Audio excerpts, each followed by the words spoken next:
The morning of my son's wedding arrived, like a dream wrapped in gold ribbons and tension. As sunlight spilled across my small bedroom, I stood before the mirror, studying my reflection with a calculating eye. The woman staring back at me looked nothing like the owner of a thriving import business or the widow of a respected architect. Instead, she looked like someone who had spent her life struggling to make ends meet. Her dress plain and slightly faded, her shoes worn at the edges, her hair tied back in a simple bun. I even rubbed a bit of powder on my hands to make them appear rougher, as if calloused by hard labor. This was my plan, a quiet experiment. I wanted to see the true hearts behind the polished smiles of my son's new in-laws. My son, Daniel, knew nothing of this. To him, I was just mom, and he loved me without conditions. But I'd seen the bride's family before, elegant, wealthy, and proud. They reminded me too much of people who judged my husband and me years ago. Back when we had nothing, I needed to know if they would treat me with kindness or contempt when they thought I was poor. The wedding venue was breathtaking, white roses lining the path, chandeliers glittering even in daylight, and guests dressed in designer suits and shimmering gowns. I arrived alone,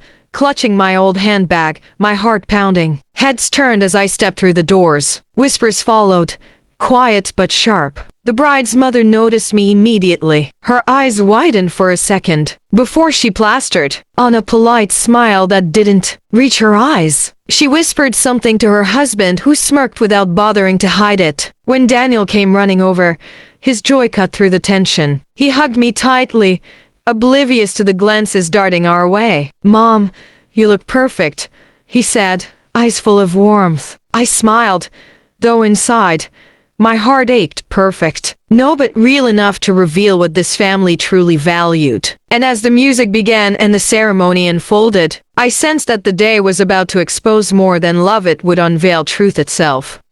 The ceremony had barely begun, and already I could feel the invisible walls around me. I sat at a table near the edge of the hall, the one furthest from the stage, where the decorations were less refined. The flowers starting to wilt, it was clear that someone had decided where people like me should sit. The main tables sparkled with silverware and laughter, while mine felt like an island of isolation. As the bride and groom exchanged vows, I watched proudly, though my chest tightened with emotion. My son looked radiant, confident, deeply in love, but the people surrounding him, his new family, watched me with thinly veiled disdain. When I tried to smile at the bride's mother, she turned away to whisper something to her sister. The two shared a quiet chuckle. I caught fragments of their words, from the countryside. Shame she didn't even buy a proper dress. I straightened my shoulders, pretending not to hear. It wasn't the first time I'd seen wealth create arrogance, but hearing it directed at me, at a day meant for love and unity, stung deeply. During lunch, I approached a buffet table to get a drink. The bride's aunt stepped aside, murmuring, "Careful with the glasses, dear, they're expensive." I gave her a polite nod, though I could feel heat rising to my cheeks. I wanted to tell her I'd personally imported finer crystal than this for my own company's events, but I bit my tongue.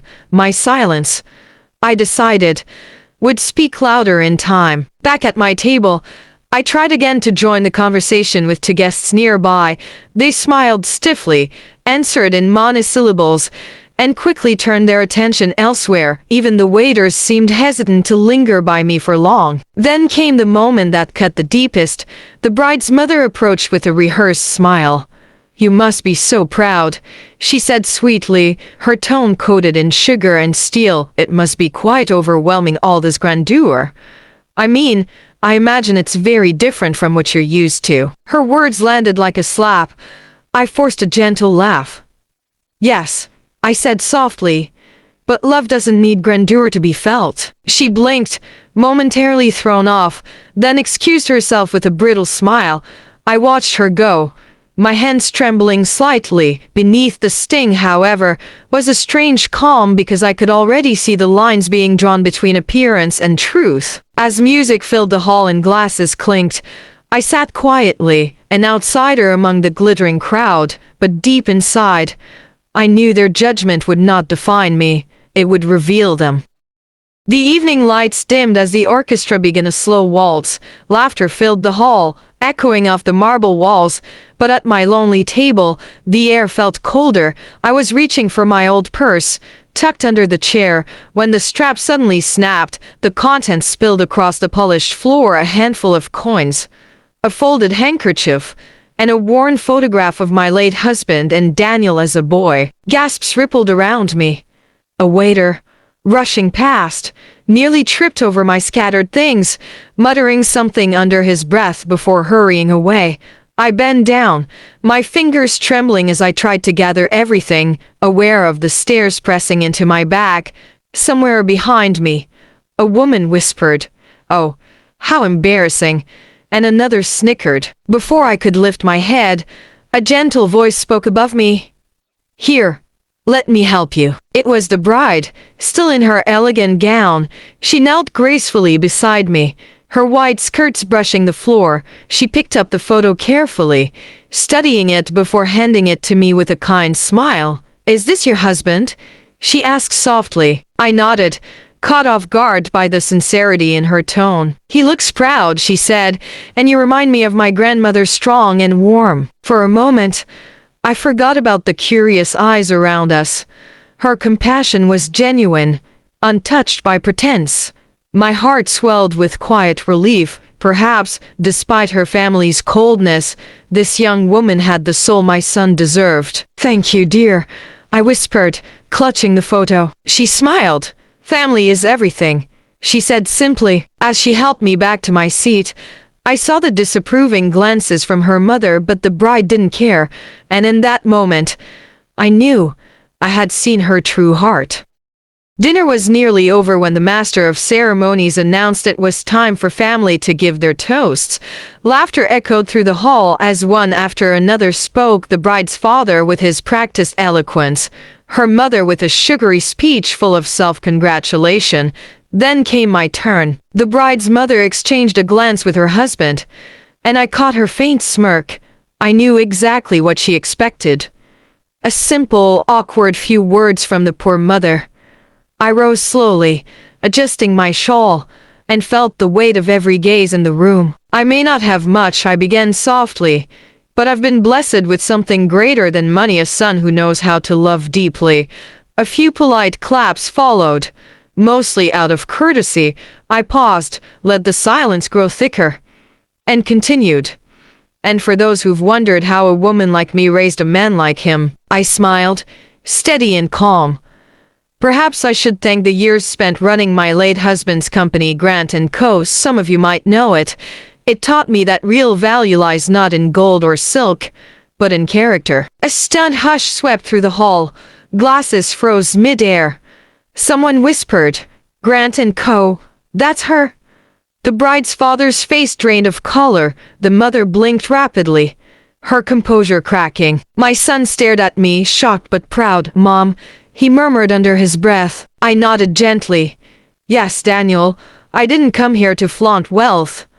I came to see hearts.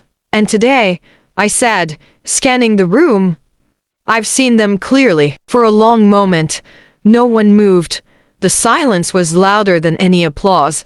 I had revealed the truth, and in doing so, revealed them. For a moment after my words, the hall remained frozen. Only the faint hum of the chandelier filled the air. Then, quietly, the bride rose from her seat. Without hesitation, she crossed the floor and wrapped her arms around me. Her embrace was warm, sincere, trembling slightly. "You didn't have to test anyone," she whispered, her voice breaking. "You're already family to me." Her words melted the tension like sunlight after a storm. Around us, the guests shifted uneasily. The same people who had ignored me earlier now stared with forced smiles. Unsure what to do, my son came forward. Eyes shining. "Mom," he said softly, "you never stop surprising me." The bride's parents finally approached, their pride crumbling beneath the weight of realization. Her father cleared his throat awkwardly. "Mrs. Grant, we had no idea. Please forgive any misunderstanding." His wife, pale and trembling, added, "We meant no disrespect, truly." I looked at them both, not with anger but with calm grace. There's nothing to forgive, I said gently. Today was about love, and love should teach us humility. Applause began slowly, almost hesitant, but grew until it filled the room. The bride still held my hand as the music swelled again, and Daniel led her to the dance floor. They moved together with such tenderness that I felt tears rise in my eyes. As I watched them, I thought of my late husband and whispered, "You'd be proud of him." I realized then that my little act had done its job. It had peeled away the glitter and shown the truth. In a hall full of wealth, it was kindness that shone brightest.